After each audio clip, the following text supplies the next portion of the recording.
What's going on, y'all? I'm over here in Berkeley, and let's see, it's the 28th, I believe, Sunday.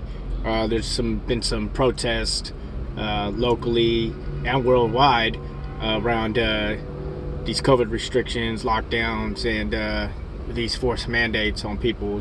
So you might be able to hear some people beeping because they're on the overpass over the freeway, and it's encouraging. I mean, to hear all the beeps and the horns and stuff. I mean, I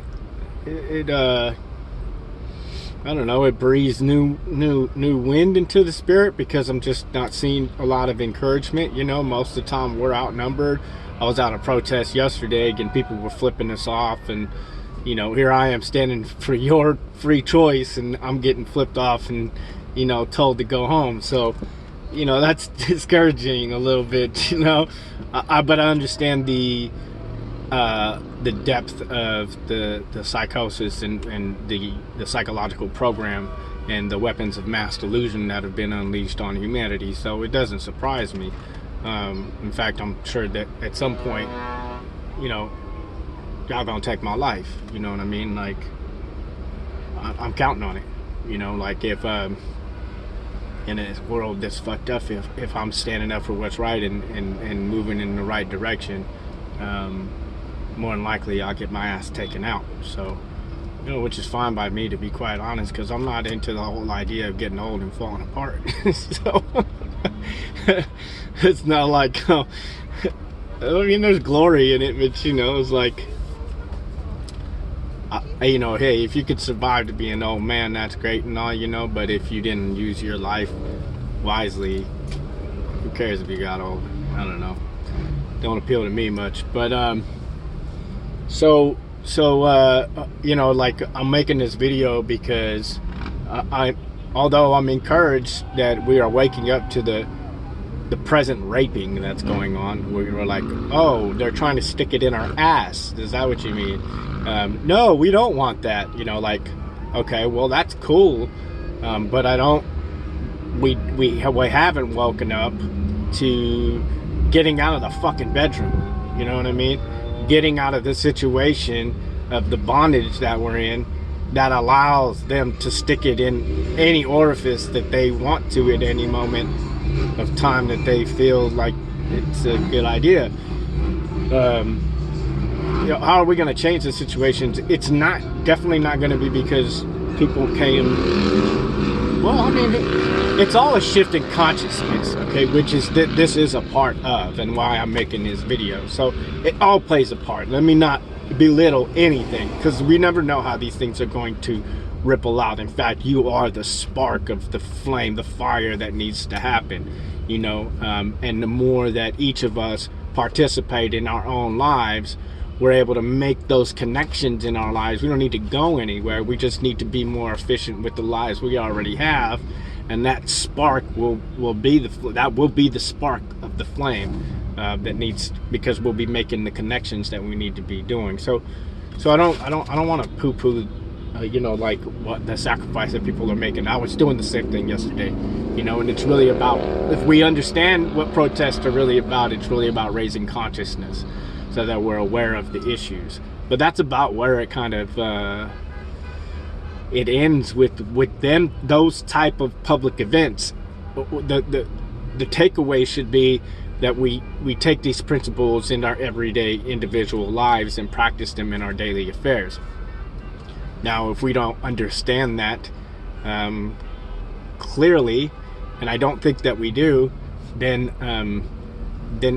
we're just putting a band-aid.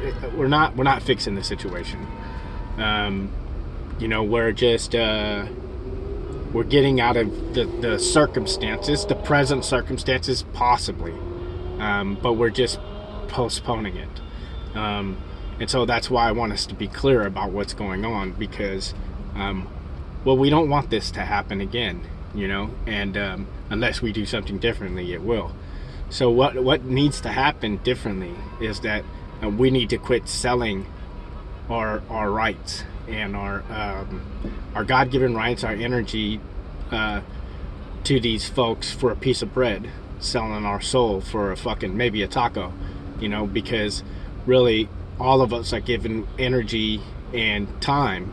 Each of us woke up with that today, and most of us spend it chasing paper that's worthless.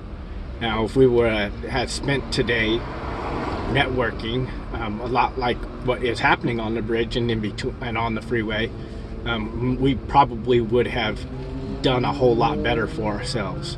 But this is just a one-time thing, and then we're going to go back to the same thing, that the usual patterns that we do, and that's the problem. If we want to see a different future, we have to shift the daily affairs that we're engaged in. And the biggest problem that we have now is thinking that there's any kind of value chasing after dollars. As long as we're doing that, we've lost from the beginning. There's no way to win that situation, because we've bowed down to them as gods to provide this security for us, and they can change that at any time that they want to. Here's the trick that I want to bring to everybody's attention, and what we're going to be rolling out as far as a program of stewarding sovereignty through Tacos and Roses, a program that we're going to be carrying out through the people that are engaged with the outreach Tacos and Roses. And that is that once we make a decision that we're no longer going to work for these fake ass dollars, that we have put these people on notice that their time is that they're on the clock. They're on a timeline, because it's like given that's why the devil, they says the devil knows that his time is limited, and so he's going to do as much as he can to confuse us, so he can prolong us waking up to our own sovereignty. And so what that means is that we can start to build value again within our own communities by asking ourselves what it is that we want to have more of. And so one of the things that we have to do is understand that we're three parts, right? For the most part, and this is why Tacos and Roses is structured like this. We have a moral part to us, where we're trying to establish values, and then we also have the physical side, and we have the financial side. So the financial side has to go with accounting and with the mind. And so basically we have the spirit, we have the mind, and then we have the body, right? And so what we're doing as Tacos and Roses is building an outreach that caters to all three of those dynamics. So we're building the whole person. If we want to have a free society, we have to have the free individual. The free individual has to practice due diligence. And this is pushing these things forward, so we're becoming increasingly sovereign in our own lives, financially, physically, and spiritually, which just means, because I know that word throws off a lot of people, but it's just clarifying our values. What do we? Everybody has values, and this is what I consider religion. That we're all religious. It's just a set of practices that we do that lines with the values that we hold. We all have values. There's no you can't get away from that. It's part of being human. So part of our religion is the values that we practice in our everyday situations. And so what we're doing is giving a program to clarify to allow you to clarify for yourself what those values are. We're not trying to tell you what those values should be. We're giving you the tools that God has given us, and passing those along so that you can figure that out for yourself. And as you do that, that's the first rung, and that's where we've told the beast system, we're not going to work for it anymore. We're going to come up out of it, and so it has fallen and it has come to an end, because it can't stand without us. So So as we wake up more to that, then we're able, first we go from those spiritual values, then we have to establish our finances, our accounting. How do we, which is our mind, is our metrics. How do we, so we can see values in our principles, but then we, you know, we have to have quantity. We have to have, where does the rubber meet the road? You know, these things, we have to be able to test them. And that's part of metrics, that's accounting and finance. And then of course that comes into the physical, which is supporting and those through outreach. So our whole program is based on taking moral inventory. Then we take look at our finances, trying to look at how we can move those metrics and to where our values line up with the way that we're actually behaving in the day. And then through the fruit that we get from the day, through doing that, we develop further outreach, which is the third part. And that's really where the rubber meets the road, because this is not only the harvest, but simultaneously we are investing and sowing seeds. So while we're harvesting, we're also planting seeds in our outreach. And so it's a full circle. And so what we're doing through Tacos and Roses is we're investing into individuals' lives that are struggling in our communities. And so and we're building a support network around that to help them to set them up for success. And we do this one person at a time. So we're actually going to each person, and the people, we go to these encampments in Oakland and Berkeley, and we're signing people up to get them set up with an account, a Bitcoin account, that they can have a public key to anybody can donate to that. And then we go ahead and put about $5 worth of crypto in there, and we have the support services for them to utilize that system so that they can start to wrestle with how to do accounting, how to start, how do you get money, how do you go from, and at the same time getting off the US dollar and establishing some kind of sovereign system where they can start to establish value. And then we take that, so we've got the accounting, and then we're meeting with growers and food producers in the area to build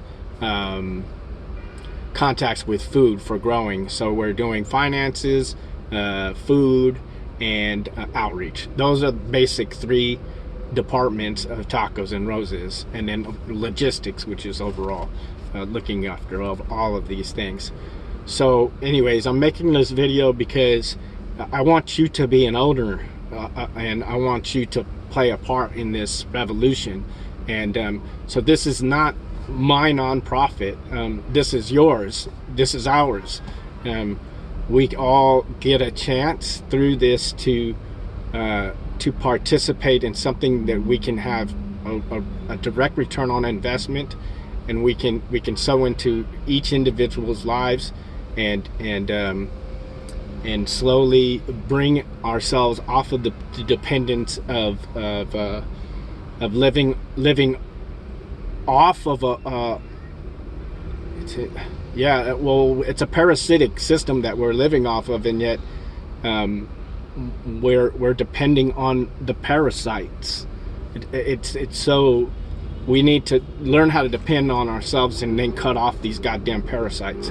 So that's what Tacos and Roses is about. We're stewarding sovereignty in each individual's lives within the Oakland and Berkeley area, and broader, but that's where our office is in Berkeley. And so we're moving from that, and we believe that if you like this model, I'm bringing this model to anybody who's interested in utilizing this, because what we need to do is have a decentralized financial system in order to really break free. So the more of us that adopt this, the more likely that it'll be successful. And we really need to get going on this, because the central bankers understand that the only way for us to really break free at this point is through something like Bitcoin or a decentralized cryptocurrency. And so what they're doing is they're putting all their resources in there to build gateways, like they did with the internet, and they did with the telephone, they did with everything else. And so if we don't move quickly to build an alternative, a decentralized alternative, that we can start to create value within our own communities, that's separate from what these people are doing, then they're currently trying to get in a position where they can function as the gatekeepers, and that's where we're already at, with us trying to chase after dollars that they can print at anything. They can't print Bitcoin, but what they could do is, if they buy enough of it and they control how you get into it, and technologically speaking, right now they can't do that. So it's up to us to really push the envelope and break free out of this financial paradigm we've been in for quite some time. This has been a long time coming, and I hope that some of the events that have come to pass are just what needed to happen in order for us to really look at these things and see and take it seriously enough for us to really change the activities that we do in our daily lives by evaluating our values and knowing that our walk has to match up with our talk. We can't just say that we care about God and we care about people, and yet we are giving all of our attention and our time and our energy to a system that we know is corrupt. It's time for us to walk the talk. Love y'all, and I hope that's helpful. You can reach me at cmorris@tacosandroses.org. You can also check out the website, tacosandroses.org. And yeah, feel free to reach out to me. This is something that we're trying to incorporate everybody and get the best ideas of how we can move this thing forward. So, you're as much a leader in this as anybody else. Okay, and I welcome you and ask that you would take the reins and play your part. Thanks.